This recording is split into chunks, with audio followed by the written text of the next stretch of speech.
Well, I've decided to realise my dream. I'm doing it. I'm building a Pro front-wheel drive car.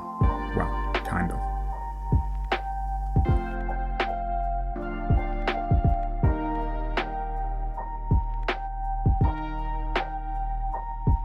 So let's back up for a second. A few weeks ago, you may have seen that I posted this video and said this. Pro front-wheel drive is a class of cars with a very unique look. They had longitudinally mounted engines with enormous tyres up front. This really is my dream of what I wanted to build. What I've currently built is a car with a transverse mounted engine, but I was starting to regret it. With my car getting close to being finished, I've done the most logical thing possible and chopped the front end off.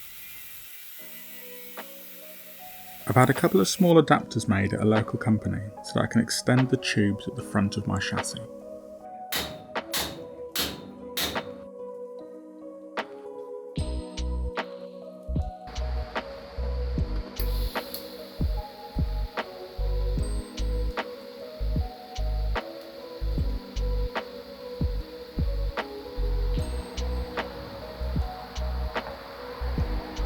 I swung the engine into place just to get a good idea what room I'm going to need, and how low the bars are going to need to be made. I'm going to need room for the exhaust and things like that. This seems like a good opportunity to show you how that I bend the tube. This isn't a tutorial, I'm nowhere near qualified enough to do that sort of thing, but hopefully a few of you may find it a little bit interesting.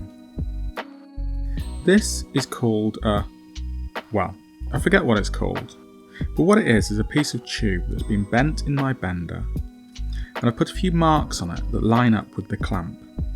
I use this because I know that when I put a piece of tube into my bender, you know from that mark how far away the bend will start. I use this tube as a visual guide for what I like to call educated guesswork. I can offer up this tube and estimate what kind of bends I'm going to need. As luck would happen, starting with a bend here is going to give me plenty of room for the exhaust. However, it's not quite the right degrees.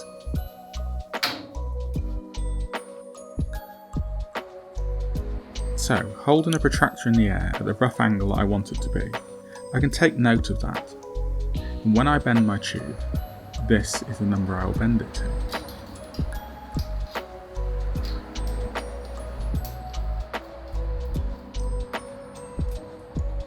Measure the full length of the tube and add a little bit extra on. Tube changes length as you bend it anyway, and it's also nice to have a little bit extra, just in case you do something wrong.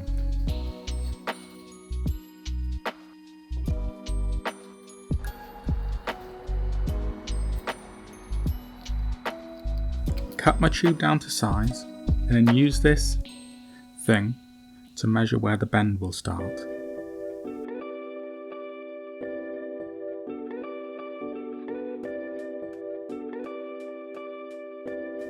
Put this into the bender and line it up with the clamp.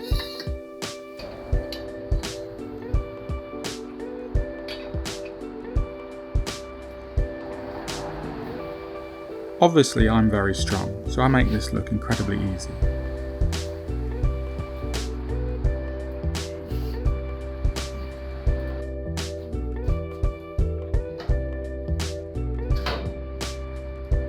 A quick trial fit to see where we are, and then mark up how the tube is going to need to be notched.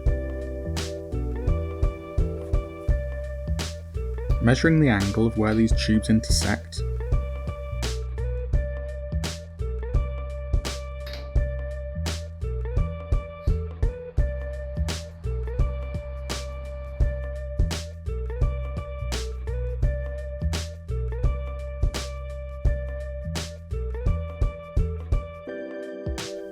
and then match that angle on the notcher.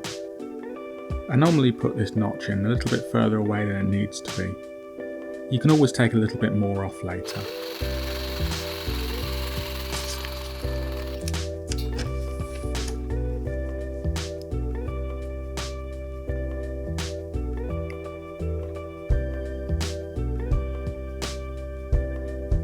Make sure you remember to drill a hole where the tubes match.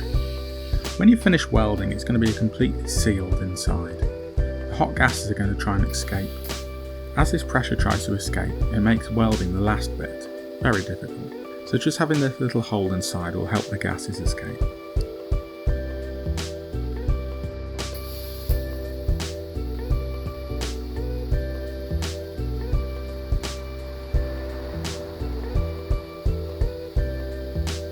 I weighed my old gearbox when I took it out. It was 98 kilos, so if nothing, doing this I've saved myself 36 kilos.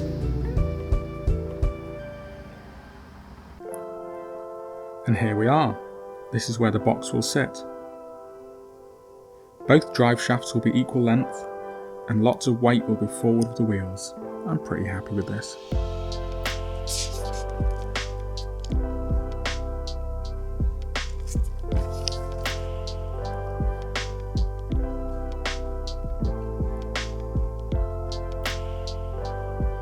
I've started working on a mid-plate that will hold the engine and gearbox in place.